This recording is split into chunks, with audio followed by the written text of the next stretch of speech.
You're listening to the Corbett Report. CorbettReport.com.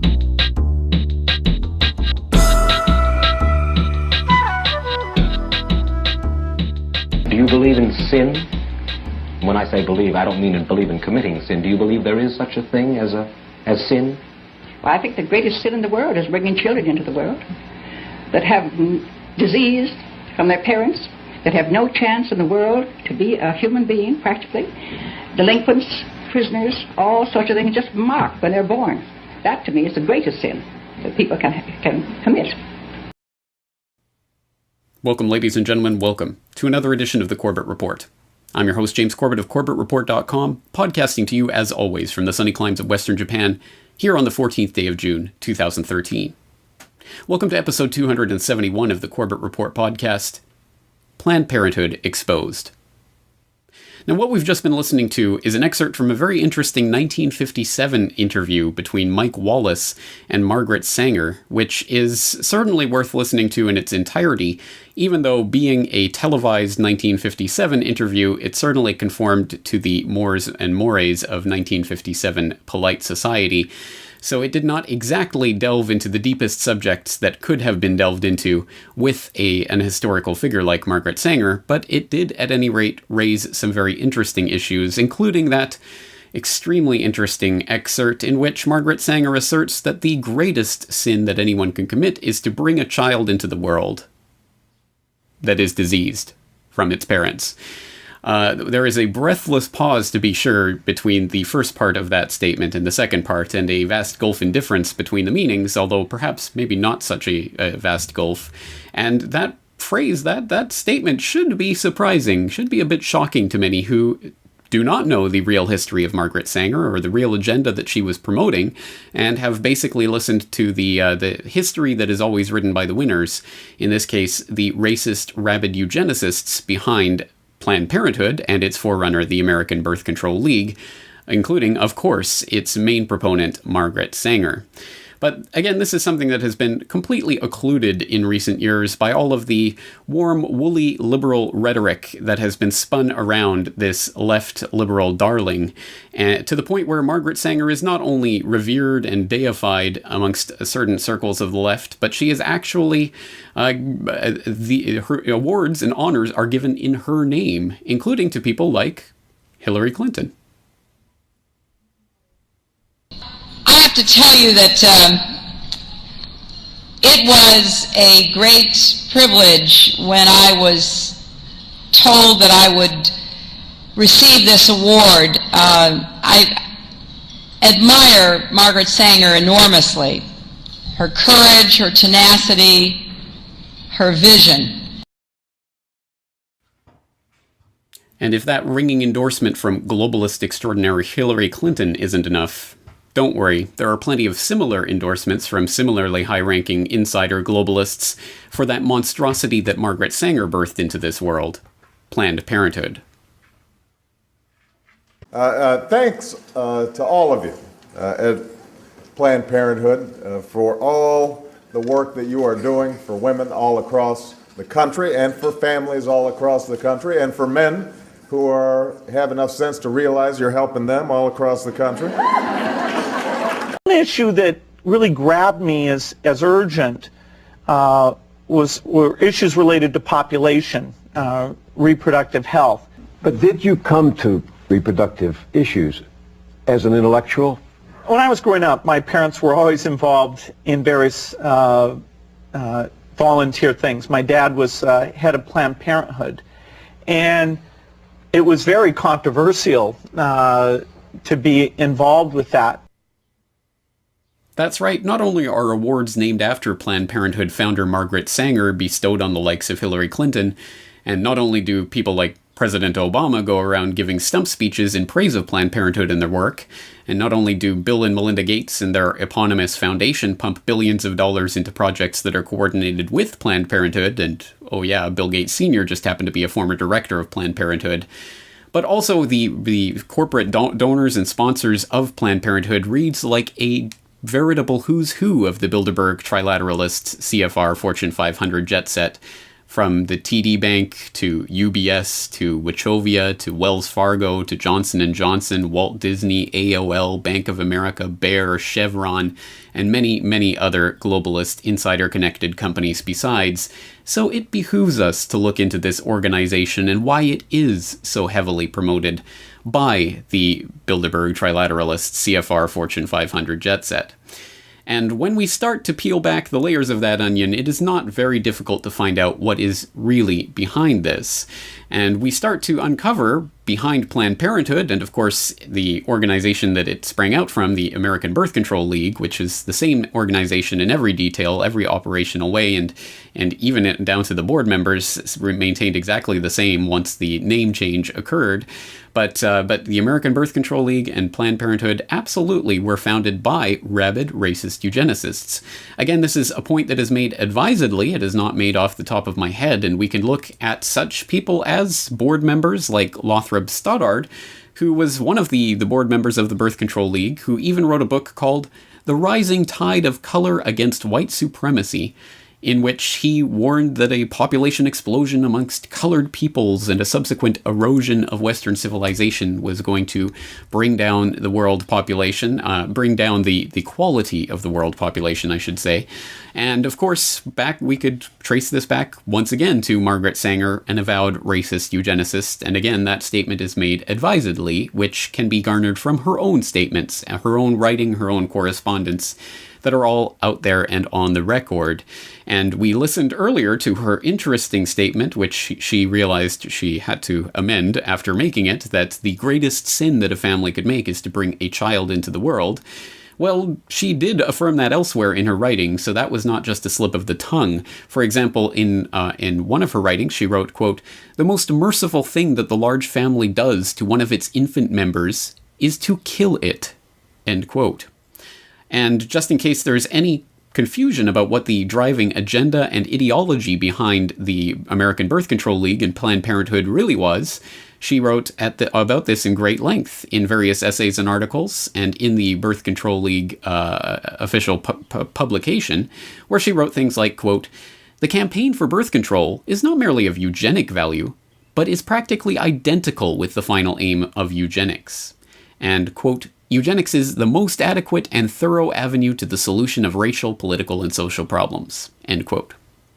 Now, quotations like that, when they're delivered out of context like that, tend to instill in a lot of people out there the idea, well, this really is all about helping the poor people. This is all about creating the nicer conditions for human society generally so that people can get along and prosper and be happy. But there is the underlying niggly little detail that this is an absolute dagger aimed at the very populations it is supposed to be helping. In the time-honored tradition of wolves in sheep's clothing, so too has the American Birth Control League and Planned Parenthood been very careful to cloak its real agenda behind woolly rhetoric about helping the poor, when in fact the poor and hatred of them are the very core of Margaret Sanger's eugenics ideology. And again, this is garnered from her writings, such as, quote, "All of our problems are the result of overbreeding among the working class," end quote. And, quote, "It now remains for the U.S. government to set a sensible example to the world by offering a bonus or yearly pension to all of obviously unfit parents who allow themselves to be sterilized by harmless and scientific means. In this way, the moron and the diseased would have no posterity to inherit their unhappy condition. The number of the feeble-minded would decrease, and a heavy burden would be lifted from the shoulders of the fit," end quote. Now, again, there doesn't have to be much speculation about who she was talking about when she talked about the morons and the unhappy offspring of these diseased and feeble-minded people, because she did, in great detail and at many different occasions, outline exactly who she was talking about, namely the members of that working class that the liberal left intelligentsia of today seem to think that they're helping with things like Planned Parenthood, and more specifically that subset of the working class who happens to be non-white, which is not an incidental part of this. In fact, in the 1930s, Margaret Sanger and her American Birth Control League cronies were working on something called the Negro Project, which was self-admittedly designed to exterminate the Negro population. Once again, this is not my take on it, this is directly from her own writings. things. In a 1939 letter to Dr. Clarence Gamble of Procter & Gamble fame, she wrote, quote, "The minister's work is also important, and he should be trained, perhaps by the Federation, as to our ideals and the goals that we hope to reach. We do not want word to go out that we want to exterminate the Negro population, and the minister is the man who can straighten out that idea if it ever occurs to any of their more rebellious members." End quote. Margaret Sanger was a rabid, racist eugenicist who hungered for the extermination of the Negro population and of the working class generally as her solution to the ills of society. This was driven by a racist and unscientific eugenics philosophy which has been completely discredited scientifically and in every other aspect, but which was wildly popular in her time amongst the, well, extremely rich and extremely powerful individuals of society. So again, once again, for all of those people out there who like to think that they're part of the inside club, and yeah, there are too many people in this planet, and there are too many working class and feeble-minded people who are breeding, that's why me and my type should be allowed to breed more. Well, here's a hint for you. In the eyes of people like Margaret Sanger, unless your last name happens to be a Wells or a Huxley or a Rockefeller or a Rothschild or a Morgan or something along those lines, you're probably not part of the club that she wants to help foster and help to propagate into the next generation. This is an extremely important point of what is really at the roots of an organization like Planned Parenthood, which was not about the benevolent bestowing of birth control equally amongst all people so that they could liberate feminine choice or something along those lines. It was a deliberate dagger aimed at the heart of the Negro population, of the working class population, of all the populations that Margaret Sanger and her eugenicist ilk found problematic. This is something that I went over on an edition of Corbett Report Radio with Reverend Clennard Childress of blackgenocide.org, who has done excellent work detailing the Negro Project of the American Birth Control League and its efforts generally to enact, well, eugenicist nightmares upon the population under the guise of birth control. So let's listen to an excerpt from that radio program. As you pointed out in the introduction to this broadcast, you noted that this is something that has been taking place, unfortunately, at least as far back as the 1930s, when black leaders were being recruited to try to mislead their flocks into supporting abortion. Perhaps we can start going over some of the history of this and how it really all started to come together. Well, Francis Galton is basically the father of eugenics, but it really didn't get to be the power or prevalent as it is today until Margaret Sanger, who was a devout racist, sought to take the idea of sterilization and abortion into dysgenic groups, as she called them. Basically, her words were unquestionably racist, saying that they were spawning human beings that should not have been born. She called colored people human weeds. And there was all sorts of different descriptions of the ethnicities, and it wasn't always African Americans that she sought to either eliminate or sterilize. And so when, in a letter to Clarence Gamble, the heir of Procter & Gamble, she basically said, we don't want to let on that we want to exterminate the Negro population, and the use of the colored minister will, basically help abate such suspicions. So, more or less, she at that time, and she was very wise, because she realized, she said also later in the letter, that if you're going to approach the Negro population, that you had to be able to control or use the colored minister. But it's ironic, it's bizarre, it's crazy, but that's who the problem is today, the colored minister. She would offer $500. I mean, $500 back in the 30s. That's a lot of money. But she was offering prizes and monetary compensation to ministers then that would basically carry her message of family planning. And, of course, they would be then seduced into sterilization and abortion. And they basically attempted to use the colored ministers, but it still didn't reach the desired result she wanted. But nevertheless, it had begun. That was the way it had started out. But today, if let's give the example of Jesse Jackson. In 1977, Jesse Jackson said, "Abortion is black genocide. What happens to a mind of a person and the moral fabric of a nation that can abort a baby without a pang of conscience? Where will we be 20 years from today?" Well, when Jesse wanted to be president, all of a sudden he realized he had to get funding from sources that unquestionably had the platform of abortion, had the abortion agenda. So he flip-flopped on his position. And this is unconscionable to me. It's gross negligence of the worst kind. And he needs to be called out on it whenever possible, because at that time especially, he was very iconic. It still is today.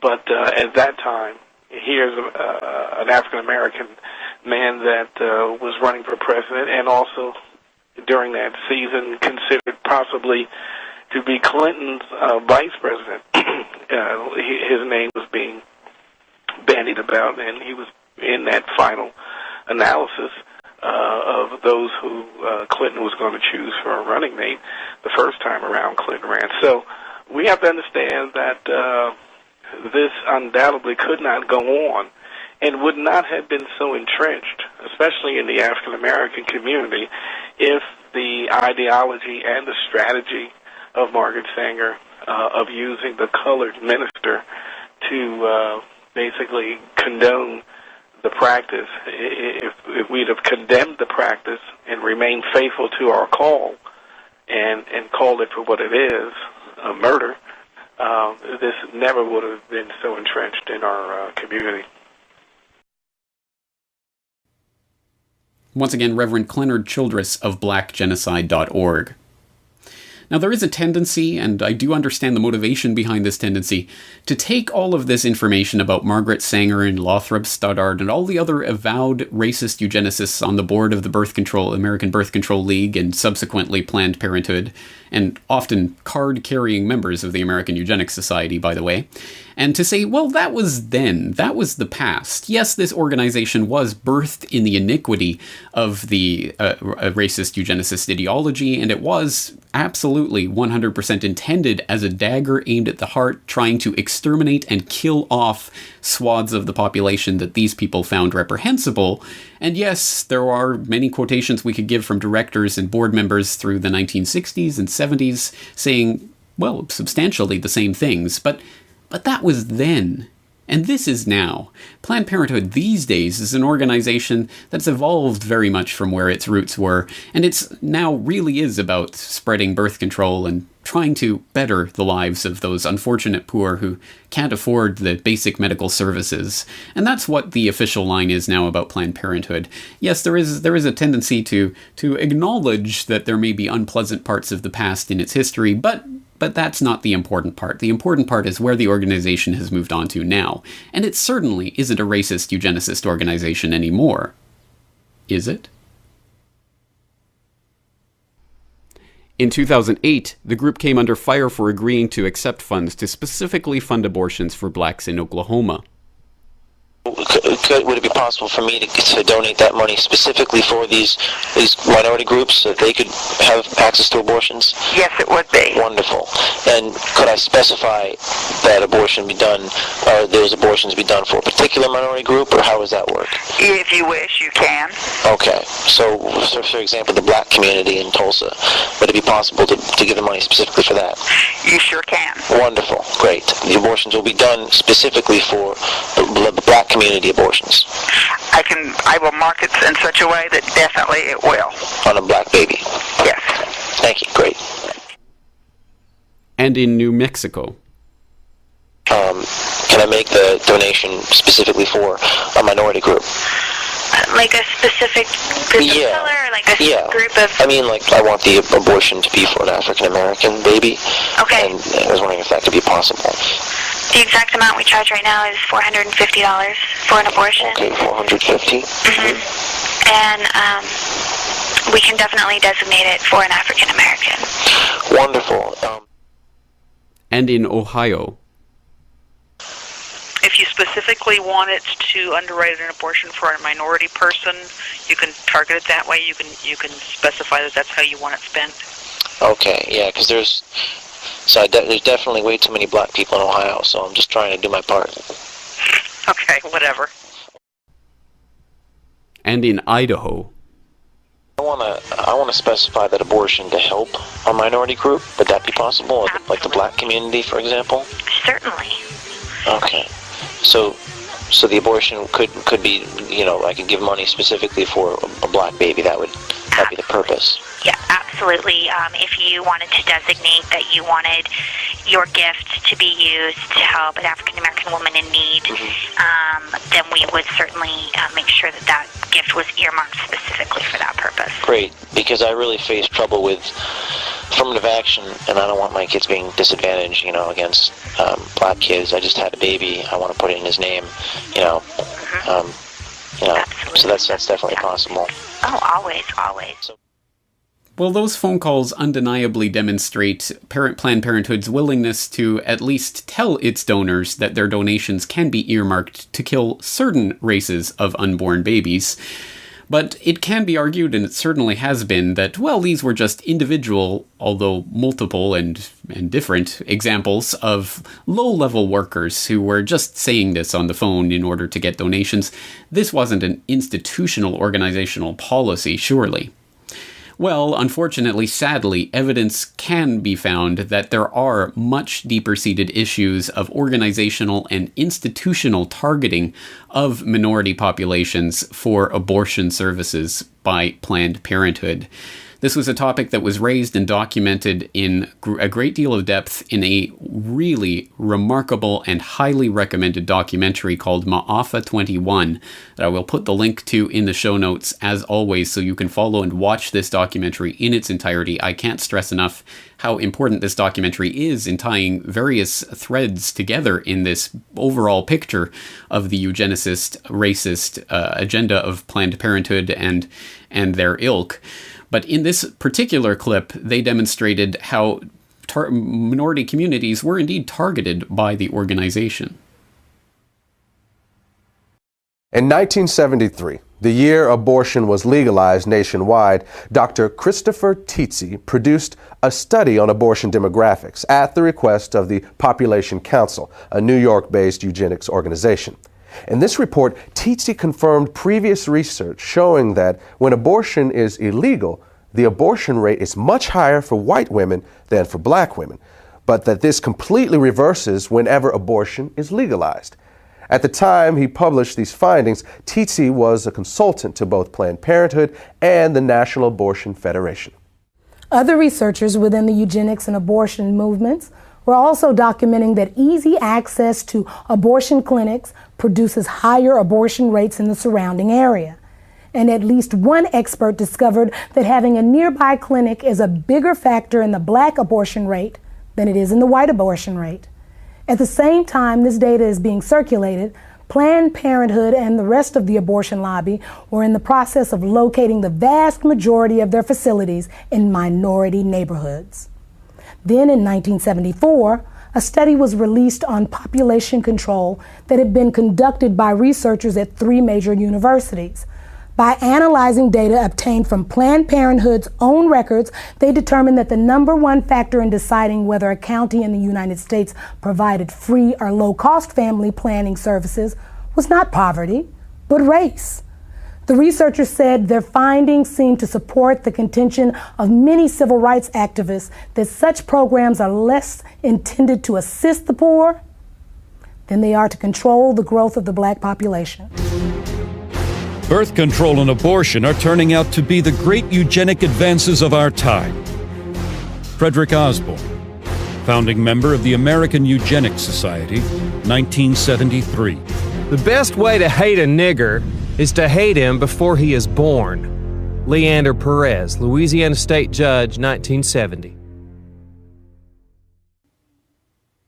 Now, once again, that's a clip from the highly recommended Maafa 21 documentary, and we will be talking about that documentary again in the podcast in the future, where we document in greater detail the bigger agenda at play here and how eugenics was really morphed into the population control meme, and this documentary goes some way towards documenting that and how it works at the institutional level and some of the main players who have been behind that agenda for decades. So once again, I really do recommend that documentary. But I think that the point certainly is made that minority communities specifically are targeted for the abortion services of Planned Parenthood. And this is an issue that's come up and been contested and been talked about in the media for some time now, including even back in the 2011 GOP primaries, where Herman Cain brought up this issue, talking about Margaret Sanger and the racist eugenicist roots of Planned Parenthood, and talked about how the group targets minority communities for its abortion services. And Washington Post and factchecker.org and other websites took it upon themselves to take Herman Cain to task for those remarks and attempted to debunk them, but in the end just served to dig the hole even deeper for themselves. They cited a 2011 study by a group that was connected by Planned Parenthood that purported to show that, in fact, minority communities were not targeted at all by abortion services of Planned Parenthood, that in fact only 1 in 9 of the abortion service providers of Planned Parenthood were located in minority communities. And that was widely reported on by globalist organizations like the Bilderberg-connected Washington Post. But oddly enough, they didn't follow up on that story when it came out in further research that indeed that Guttmacher Institute research had been fudged to come up with those false figures, and that in fact the real figures showed that yes, indeed, the majority of the abortion services from Planned Parenthood are provided in minority communities. This comes from an article called Media Calls Cain's Comments on Planned Parenthood Racist Roots, Pants on Fire Lie, and this is from November of 2011. It reads in part, quote, "Today, Planned Parenthood concedes that Margaret Sanger made statements some 80 years ago that were wrong then and are wrong now, but claims no longer to follow a racist agenda. The Alan Guttmacher Institute, a former research arm of Planned Parenthood with major financial ties to the group, claimed in a recent report to debunk the claim that abortion clinics are concentrated in black communities, claiming only 9% are located in minority areas. But critics of Planned Parenthood have pointed out that the Guttmacher report arbitrarily excluded abortion clinics that committed fewer than 400 abortions per year, numbers that, when included, show a different story. A survey based on census data published by Life Dynamics President Mark Crutcher in September found a majority of Planned Parenthood clinics located in disproportionately minority neighborhoods. In addition, Crutcher noted that of the 116 zip codes found to have more than one population control facility, 84 were disproportionately black and or Hispanic." End quote. Well, what does this overall picture really show us, and what can we do with this information? That is, of course, as always, the $64,000 question, and it is the question that concerns us and preoccupies us with all of the data that we've looked at today. I think that we have demonstrated to a great degree of certainty for people who are willing to look at the data that Planned Parenthood was an organization that was born in and continues to reflect racist eugenics philosophy and a desire to exterminate a portion of the population that the board members and the people behind Planned Parenthood find problematic. And again, we've looked at many quotations and many pieces of data that fit into that puzzle today, but there are many, many, many more to find out there besides. So I would suggest that you look into the resources provided in today's show notes, like at blackgenocide.org and the Maafa 21 documentary and other such resources, to find out more of the data points that put this all together. But again, the question is, well, how does this affect me? And I'm sure there are many people in the audience who are thinking about this and who think, well, even if this were the case, certainly there are good things that are done by organizations like Planned Parenthood besides whatever their abortion services are aimed at. And surely you wouldn't be against the good birth control and breast cancer screening and STI testing and all the other things that they do as part of their services. Well, that, of course, is a logical fallacy known as the false dilemma, that either you are for Planned Parenthood specifically as an organization, or you are against such things as birth control and STI testing and the like. It is not an either-or dichotomy. We can be against Planned Parenthood, the organization, what it stands for, and who is behind it, without being against every service that it provides. And the answer, of course, one at least step toward the right answer on this issue is at the very least to remove government funding from the equation, as is the answer with, I would argue, pretty much every problem that exists in society today. Removing the government funding, removing the taxation theft from the population that's being put into an organization like Planned Parenthood, a non-profit agency that happens to have over $1 billion in assets. This is not a little rinky-dink organization, and it is not one that would fold overnight if it were suddenly to lose its funding. In fact, in the last 9 years, the data shows that it has taken in over $500 million in profits. That is not in gross revenue, $500 million in profits for a non-profit organization, nonetheless. And given its corporate sponsorship from the likes of Chevron and TD Bank and Wachovia and Bank of America and Walt Disney and Time Warner and all the other corporate donators and sponsors of Planned Parenthood, I'm sure that they would not go under overnight if they were to lose their government funding. But at any rate, that would be one step toward taking the people out of this equation of being forced to fund this group that is admittedly a eugenicist, racist organization that is on the record and has been for many years promoting this eugenics philosophy.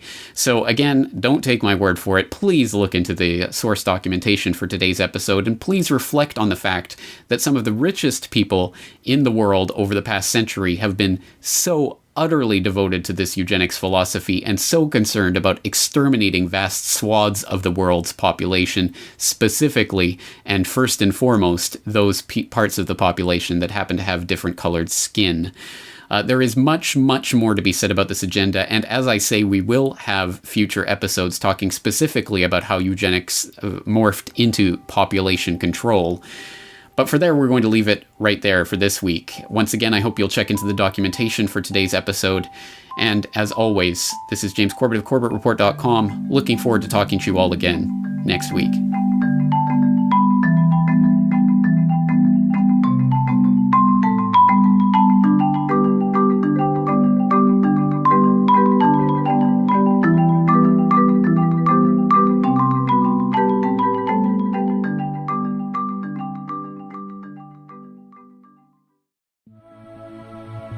The Corbett Report is brought to you by the 2010 Video Archive DVD. Buy your copy today at CorbettReport.com.